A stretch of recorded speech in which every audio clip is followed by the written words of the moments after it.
Light weight బంగారు diamond ఆభరణాలు, వందల రకాల డిజైన్స్ ఏవైనా ధర మాత్రం ఒక్కటే. పబ్లిక్ కోసం ఆలోచించారు. రాజకీయ నాయకులకు బానిసలు కాకండి. ఎవరు అమ్మాయిని ముట్టుకుంటే కూడా మీ మీద కేసులు పెడతామని అంటారంట.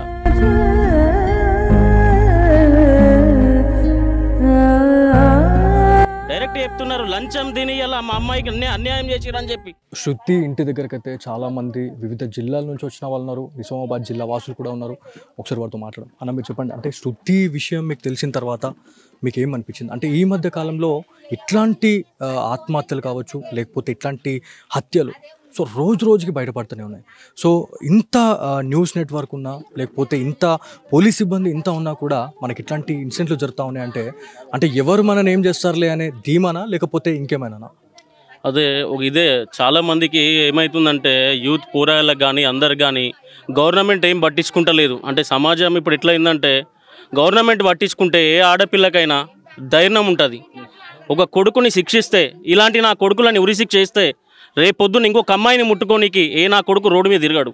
కాకపోతే దయచేసి రేవంత్ రెడ్డి సీఎం గారికి ఒకటే చెప్తున్నా, కంపల్సరీ ఈ అమ్మాయికి న్యాయం జరగాలి. ఇప్పుడు పోయిన అమ్మాయిని తీసుకురాలేము, కానీ వాడినన్నా కఠినంగా శిక్షించి ఇలాంటి ఇంకోసారి జరగకుండా ఆడపిల్లలని సురక్షితంగా మనం కాపాడుకొని మన ఇంటి బిడ్డ లెక్క, అలాగే ఈ బిడ్డ కూడా మా ఇంటి బిడ్డ లెక్క అని చెప్పి 100% న్యాయం చేయాలి. చేయకుంటే ఈ సమాజం ఊరుకోదు. చాలామంది అమ్మాయిలు లేని స్థితిలో ఉన్న వాళ్ళు ఉన్నారు. కానీ అమ్మాయి రోడ్డు మీద పోతే భయపడడానికి అవకాశాలు చాలా ఉన్నాయి. పోరాళ్ళకి చాలా ధైర్యాలు వస్తున్నాయి. ఇప్పుడు మగ పోరాళ్ళని స్టిట్ చేసి అట్లానే అమ్మాయికి న్యాయం జరగాలని దండం పెడుతున్న రేవంత్ రెడ్డి గారు. కంపల్సరీ ఆడపిల్లలకు సెక్యూరిటీ అండి. మీరు ఎక్కడ పోయినా ఆడపిల్లని చూడాలంటే నా కొడుకైనా ఇట్లా ఒళ్ళు దద్దరించాలని ఇక్కడ ఒక తప్పిదం జరిగింది. సో ఇది బ్లండర్ మిస్టేక్ అంటే మాత్రం ఖచ్చితంగా మనము పొరబడ్డట్టే. సో సిద్దిపేటకి సంబంధించిన పోలీస్ యంత్రాంగం కావచ్చు, ఏదైతే గజ్వేల్కి సంబంధించి అంటే అక్కడ ఆత్మహత్య జరిగింది. ఆత్మహత్యనా లేకపోతే హత్యనా? సో జరిగినప్పుడు ఆ బాడీని ముట్టుకునే అథారిటీ ఎవరికి లేదు.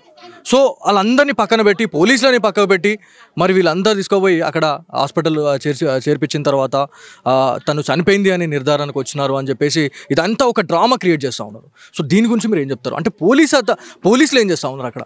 సిద్దిపేట పోలీస్ డిపార్ట్మెంట్ కోటే కూరుకుంటున్నా. మా కోడలు పిరికితనం కాదు, ఆమె ఒక మొగరాయి లెక్క 2 పిల్లల్ని, నాకు కొడుకులు లేరనే బాధ లేకుండా బిడ్డల్ని కొడుకుల్లాగా పెంచి, ఆ బిడ్డ ఏడికి పోయినా, ప్రచారంలోకి పోయినా, ఎక్కడికి పోయినా, ఇప్పుడు మొన్నటిదాకా ఎలక్షన్స్లో కూడా పాల్గొని ప్రతి ఒక్క గవర్నమెంట్కి కూడా సేవ చేసింది.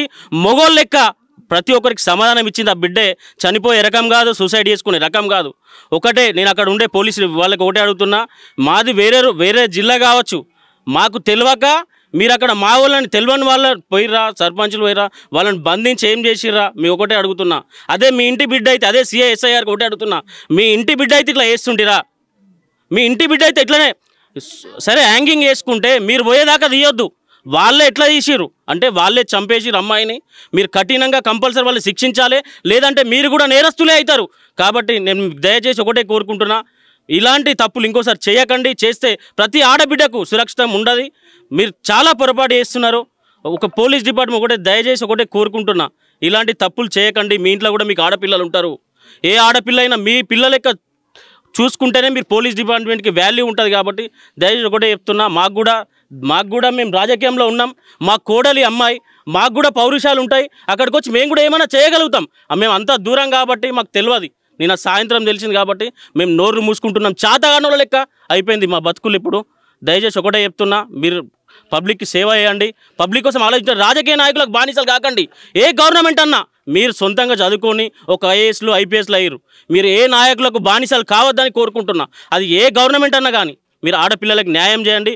ఆడపిల్లలను చూస్తేనే భయపడేటట్టు చేయండి. దయచేసి దండం పెడుతున్న పోలీస్ డిపార్ట్మెంట్. ఒక తప్పిదం అనేది ఇక్కడ కనిపిస్తూ ఉంది. అంటే శృతి వాళ్ళ తండ్రి రమేష్ సో కొన్ని అంటే జనవరిలో కావచ్చు, ఫిబ్రవరిలో నేను దగ్గర ఉండి పెళ్లి చేస్తాను అని చెప్పేసి కూడా తను మాటిచ్చారు. సో మాటిచ్చిన తర్వాత కూడా ఎందుకు ఇంత తొందరగా అంటే వెంటనే పెళ్లి చేసుకోవాల్సిన అవసరం ఏముంది? వాంటెడ్లీ భయపెట్టిండా లేకపోతే ఏం పెట్టిండా అనేది ఖచ్చితంగా మనం మాట్లాడుకోవాలా. సో ఇంట్లో ఒక వ్యక్తి చనిపోయాడు అంటే వాళ్ళ ఇంట్లో వాళ్ళ బాబాయ్ లేకపోతే పెద్దనాన్న ఒక అతను చనిపోయిన తర్వాత 3 రోజుల తర్వాత ఆమెను తీసుకొని పోవడం అంటే మీరు ఒకసారి ఆలోచించండి. అంటే ఏంది అసలు ఏం జరుగుతూ ఉంది దీని గురించి? అమ్మాయిని అయితే అందరికి క్లారిటీ అర్థమవుతుంది. ట్రాప్ చేసి అమ్మాయిని బెదిరించో ఏదో చేసో దొంగతనంగా పెళ్లి చేసుకొని మా బావ వాళ్ళు అక్క వాళ్ళు చేసిస్తాను ఒప్పుకున్నాక కూడా ఇలా చేయడం చాలా అది అన్యాయం. అది కావాలనే ఇది అమ్మాయిని స్కెచ్ చేసి ఇలా చేయడం అనిపిస్తుంది. అది చాలామందికి అర్థమైపోతుంది. అక్కడికి పోతే పోలీస్ వాళ్ళు రెస్పాన్స్ ఇస్తలేరంట. ఎవరు అమ్మాయిని ముట్టుకుంటే కూడా మీ మీద కేసులు పెడతామని అంటారంట. ఇది చాలా అన్యాయం. పోలీస్ డిపార్ట్మెంట్కి ఒకటే చెప్తున్నా, మీకు అది తగదు, మీకు అది అన్యాయం. అది మీకు ఎట్లా అనిపిస్తుందో మీకే వదిలేస్తున్నాం. అది ఇప్పుడు ఆ తండ్రి గోస, ఆ తల్లి గోస ఎవరు చూస్తారు? మీరు చూస్తారా వచ్చి? ఒక ఆడపిల్లకి న్యాయం చేయకుంటే మీ బతుకులు ఎందుకు, మీరున్నందుకు? అంటే పోలీస్ డిపార్ట్మెంట్ అంటలే, ఇక్కడ ఉన్న పెద్ద మనుషులు మాట్లాడితే ఒక్కొక్కరి కళ్ళకి నీళ్ళు వస్తున్నాయి. మేము అక్కడికి పోతే మమ్మల్ని ఎవరు పట్టించుకోలేరు, మమ్మల్ని ఏం చేయలేరు. అంటే వాళ్ళు వేరే ఏరియా వాళ్ళు, మాకేం చేస్తారని ఒక మీకు ధీమా, అంతే కదా. మీరు అక్కడ కాకుండా ఇంకోటి ట్రాన్స్ఫర్ అవుతారు, కానీ ఏదో ఒక రోజు ఇంకోటి కూడా జరగచ్చు. మీ ఇంట్లో కూడా ఆడపిల్లలు ఉంటారు, దయచేసి అర్థం చేసుకుంటారని నా కోరిక. నాకు ఏ పోలీస్ డిపార్ట్మెంట్ మీద ఎవరి మీద ఏం కోపం లేదు. ఒక ఆడపిల్ల బాధ, ఒక ఇంటి బాధ ఎట్లుంటుందో అది మీ ఇంట్లో జరిగితే మీకు కూడా అర్థమవుతుంది. ఈ మధ్య కాలంలో చూస్తే సోషల్ మీడియా ప్రభావంతో చాలా వరకు కూడా ఇట్లాంటి ఇన్సిడెంట్లు జరుగుతూ ఉన్నాయి. సో ఇన్స్టాగ్రామ్ కావచ్చు, లేకపోతే ఫేస్బుకే కావచ్చు, ఒక మెసేజ్ పెడుతున్నామంటే, ఒక అన్నోన్ క్యాండిడేట్కి మనం మెసేజ్ చేస్తున్నామంటే పూర్తిగా అంటే వాళ్ళు మన వాళ్ళు అయితేనే మనం మెసేజ్ చేయాలా, రిప్లై చేయాలా. కాకపోతే ఈ అట్రాక్షన్ వల్ల ఒక మంచి అంటే ఒక నచ్చిన క్యాండిడేట్కి మెసేజ్ చేయగానే వాళ్ళేదో ఆశించి వాళ్ళు రిప్లై ఇచ్చిన తర్వాత ఇదంతా ఇట్లాంటి లవ్ ట్రాక్స్, అంటే ఒక ఫ్రెండ్షిప్ నుంచి ఒక లవ్ ట్రాక్ వెళ్ళిపోతూ ఉంది. లవ్ ట్రాక్ నుంచి వాళ్ళ తిరిగి రాని రోకలకి వెళ్ళిపోతూ ఉన్నారు. సో మెయిన్గా యంగ్స్టర్స్కి మీరు ఏం చెప్పాలనుకుంటున్నారండి ఈ విషయంలో? ఇన్స్టాగ్రామ్లో ఉన్న వాళ్ళందరికీ ఒకటే కోరుకుంటారు, దయచేసి మీ ఇంట్లో అక్క చెల్లెలు ఉంటారు, ఒక అన్నదమ్ములు ఉంటారు, ఎవరైనా తోటి ఆడబిడ్డని కూడా మా అక్క చెల్లెలు, మా ఫ్యామిలీ అని చెప్పుకొని ఉంటే అందరు సమాజం బాగుంటుంది. మీరు ఇష్టం ఉన్నట్టు కత్తులతో, యూత్కి మెయిన్ యూత్కి చెప్తున్నా, మీరు ఇన్స్టాగ్రామ్లో కత్తులు పట్టుకొని, గొడ్డల సీసాలు పట్టుకొని, బీర్ సీసాలు పట్టుకొని చేస్తే అది కరెక్ట్ కాదు. తగిన చర్యలు కూడా గవర్నమెంట్ తీసుకుంటుంది, కానీ గవర్నమెంట్ కూడా ఎందుకు తీసుకుంటలేదు? గవర్నమెంట్కి ఒకటే రిక్వెస్ట్, ఈ సోషల్ మీడియా ఎవరైతే యువకులు ఉంటారో, కంతిరినా కొడుకులు ఉంటారో వాళ్ళని శిక్షించాలని కోరుకుంటూ, ఈ యూట్యూబర్స్ అందుకు ఒకటే కోరుకుంటున్నా, ప్రతి ఆడబిడ్డ మన ఇంటి బిడ్డ అనుకొని మీరు అందరూ రెస్పెక్ట్ ఇచ్చుకుంటూ పోతే మీ భవిష్యత్తులు బాగుంటాయి, పక్కులకు కూడా బాగుంటాయని కోరుకుంటున్నాను. అంటే ఇప్పుడున్న జనరేషన్లో ఇట్లాంటి అంటే ఎవరైతే ఫేమ్గా ఉన్నవాళ్ళు లేకపోతే అమాయకులైనటువంటి కొంతమంది మహిళలు కావచ్చు, లేకపోతే గర్ల్స్ ఎవరైతే వీళ్ళని టార్గెట్ చేయడం జరుగుతూ ఉంది, వీళ్ళని టార్గెట్ చేసి ఇట్లాంటి ట్రాక్లోకి దించుతూ ఉన్నారు. సో ఫైనల్గా వాళ్ళు చనిపోయే వరకు కూడా వాళ్ళు తీసుకొని వస్తున్నారు. సో దీని గురించి మీ అభిప్రాయం? ఫైనల్ ఒకటే చెప్తున్నా, సోషల్ మీడియాలో ఎవరైతే హైప్గా అంటే ఎవరైతే ఇప్పుడు ఒక రేంజ్లో ఉంటారు సోషల్ మీడియాలో, ఈ వ్యూవర్స్ ఉంటారు చూడు, వాళ్ళకి కూడా అయితే ఒక పోరాలు కొంత అట్రాక్షన్, అన్న నాకు సెల్ఫీ తీసుకుంటా, నేను మీ తమ్ముడు లెక్క అని చెప్పి వీళ్ళు ఎంకరేజ్ చేస్తేనే వీళ్ళు కూడా ఇంకొక పోరాడు తయారవుతుండు. అట్లా కాకుండా ఇంకా కొత్త తరం పిల్లలను కూడా మీరు ఎంకరేజ్ చేయండి. కాకపోతే మీ ఫోటో పెట్టుకొని భజనలు చేసుకుంటా, మీ పేరు బదలం చేసుకోకుండా వేరే వాళ్ళని కూడా దూరంగా ఉంచుకుంటే ప్రతి ఒక్కటి మంచిగా జరుగుతుంది. సో ఈరోజు శృతి చనిపోయింది, తిరుగు రాని రోగాలకు తను వెళ్ళిపోయింది. కాకపోతే దీనికి ఒక సొల్యూషన్ అనేది ఉండాలి. సో ఈమె చనిపోయింది, ఈమె చనిపోవడానికి ఎవరైతే కారకులు ఎవరైతే ఉన్నారో వాళ్ళకి ఎలాంటి శిక్షలు పడాలని మీరు అనుకుంటా ఉన్నారు? అదే ఇంతకుముందు చెప్పినట్టు గవర్నమెంట్ కంపల్సరీ, ఏ గవర్నమెంట్ అని ఉన్నని ఒక స్ట్రిక్ట్ రూల్స్ తీసుకురావాలి. ఆడపిల్లలని ముట్టుకుంటే ఎవరికైనా శిక్ష తగలాలంటే అది పోలీస్ డిపార్ట్మెంటే తీసుకోవాలి. పోలీస్ డిపార్ట్మెంట్ అంటే ఏంది, ఏ నాయకుడికి లొంగకుండా వాళ్ళు పోస్టులు తెచ్చుకుంటారు. ఐపీఎస్, ఐఏఎస్ చదువులు, పెద్ద పెద్ద చదువులు చదువుకొని వాళ్ళు పోస్టులు, జాబ్, ఒక ఎస్ఐ, ఒక ఎంఆర్ఓ. ఇంతకుముందు ఎంఆర్ఓ ఎస్ఐకి భయపడి దూరం ఉంటోటిమి. ఇవాళ ఎంఆర్ఓ ఒక ఎస్ఐకి సలాం కొట్టోడు కూడా లేదు. ఇట్లా ఎంఆర్ఓ ఎస్ఐ పోతుంటే కూడా వాల్యూ ఇస్తలేం. అంటే రాజకీయ నాయకులు అని నేను అంటలే, చులకనగా చూడకండి ఎస్ఐ సిఐకి, వీళ్ళందరినీ వాళ్ళు చదువుకొని మంచి పొజిషన్లో ఒక జాబ్ కొట్టి వాళ్ళ రెస్పాన్స్తో వాళ్ళు వచ్చి వాళ్ళు చిన్న పొజిషన్స్ కూడా ఐపీఎస్, ఐఏఎస్ అయ్యారు. వాళ్ళు కూడా ఒక ఎమ్మెల్యేకి సలాం కొడుతారు అంటే వాళ్ళు కూడా ఒక మంచి పొజిషన్ ఉన్నట్టే. వాళ్ళని చులకనగా చూస్తే పబ్లిక్ చులకనగా చూస్తారు. నేను డిపార్ట్మెంట్కి కూడా ఏమంటున్నా అంటే మీరు ఎవరికి భయపడద్దు. ఎందుకు భయపడాలి? ప్రభుత్వం వచ్చిందంటే అందరినీ భయపడాలన్నా? ఇంతకుముందు ఒక గవర్నమెంట్ ఉండే, అది పోయింది, ఇప్పుడు ఇంకో గవర్నమెంట్ వచ్చింది. మీరే భయపడుకుంటుంటే మాలాంటి వాళ్ళ పరిస్థితులు ఏం కావాలి? మా ఊర్లో ఉన్న మా ప్రజలకు ఏం కావాలి? ఇప్పుడు దగ్గరికి పోతాడ పోలీసు వాళ్ళు దగ్గరికి పిలుచుకుంటలేరంట. అక్కడ సర్పంచ్ మాట వింటురంట, అక్కడ ఎమ్మెల్యే మాట డైరెక్ట్ చెప్తున్నారు, లంచం తిని ఇలా మా అమ్మాయికి అన్యాయం చేసిరని చెప్పి. అంటే మేము వేరే ఊర వాళ్ళమన్నా? అట్లా కాదు కదా. తెలంగాణ మొత్తం అందరు నా కుటుంబం అనుకొని ఒక పరిపాలిస్తేనే ప్రభుత్వం అవుతుంది. అది ఏ పోలీస్ డిపార్ట్మెంట్ అనేది ఎవరికి చుట్టం కదండి. మరి అక్కడ ఎందుకు ఇంత వివక్షత చూపిస్తూ ఉన్నారు?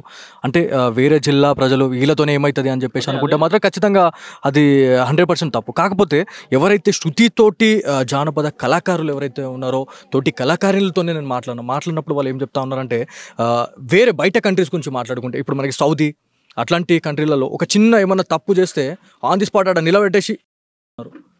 సో అట్లాంటి లా అనేది మాకు కావాలి అని చెప్పేసి చాలామంది కోరుతా ఉన్నారు. సో ఇండియాలో ఇది ఎందుకు పాసిబుల్ కావట్లేదు అనేది చాలా ఉంది. అంటే ఇట్లాంటి ఇన్సిడెంట్లు ఏమైనా బయటకు వెళ్తే ఒక తప్పు చేసిన తర్వాత ఒక యాక్షన్కు రియాక్షన్ ఉండాలి. సో అట్లాంటిది వస్తే ఎట్లా ఉంటుంది అనేది చాలామంది ఎదురు చూస్తూ ఉన్నారు. సో ఇది సాధ్యమవుతుందా, లేకపోతే తెలంగాణ గవర్నమెంట్ కావచ్చు, సో ఏం చెప్పాలనుకుంటున్నారు? అంటే తెలంగాణ గవర్నమెంట్ కానీ ఏ గవర్నమెంట్ అయినా ఒకటే కోరుకునేది ఏదంటే ఒక పిల్లగాడు రోడ్డు మీద పోతున్నాడు, ఓ రోడ్డు మీద పిచ్చి కుక్క పోతున్నది, దాన్ని ముట్టితేనే ఇది అచ్చిగారుస్తుంది. అలాంటప్పుడు నేనేమంటున్నా అంటే ఒక మనిషి ఉన్నాడు, ఆ పిల్లగాడు మంచోడో గుడ్డోడో మనకు తెలియదు, ఇంకోటి వచ్చి గెలుకుతాడు. వీడేం చేస్తుండంటే పోలీసుల భయంలో ఎవడి భయంలో కత్తి తీసి అన్ని చేస్తుండు. అది ఇంకో న్యూస్ ఇంకొకటి ఎక్కువ అవుతుండు. ఇది అరికట్టాలంటే పోలీస్ డిపార్ట్మెంట్తో అవుతుంది. వీళ్ళందరూ దయచేసి మీరందరూ స్ట్రిక్ట్ రూల్ తీసుకుంటే బాగుంటుందని కోరిక అంతే. థ్యాంక్ యూ అండి. సో ఇది మొత్తానికి ఎవరితోని మాట్లాడినా వాళ్ళు ఒకటే మాట్లాడుతూ ఉన్నారు. ఎవరైతే బాధ్యులు ఎవరైతే ఉన్నారో వాళ్ళకి కఠిన శిక్షలు అయితే పడాలి. సో అప్పటి వరకు అయితే మేము వేచి చూస్తాం. ఎందుకంటే లా అండ్ ఆర్డర్ పైన ఒక నమ్మకం ఉందండి. సో నమ్మకం అనేది ఇలా రొమ్ము అయితే మాత్రం ఖచ్చితంగా నిజామాబాద్ ప్రజలు, సిద్దిపేట కావచ్చు, గజ్వేల్ కావచ్చు, ఒక మంచి తెగిస్తే ఏమైనా చేయడానికి రెడీ ఉన్నట్టు మనకి ప్రతి ఒక్కరు చెప్తా ఉన్నారు. సో ప్రతిదీ అక్కడ చూస్తే గజ్వేల్ కావచ్చు, సిద్దిపేట ఆ ఏరియాలో ఖచ్చితంగా లా అండ్ ఆర్డర్ అనేది అదుపు తప్పిపోయింది. ప్రతి ఒక్కరు కూడా ఒక న్యాయం కోసం అయితే ఎదురు చూస్తూ ఉన్నారు నిజామాబాద్ ప్రజలు. సో ఇది ఇక్కడ ఉన్న తాజా పరిస్థితి. కెమెరా పర్సన్ కార్తిక్తో బాలు, సుమన్ టీవీ, నిజామాబాద్ నుంచి.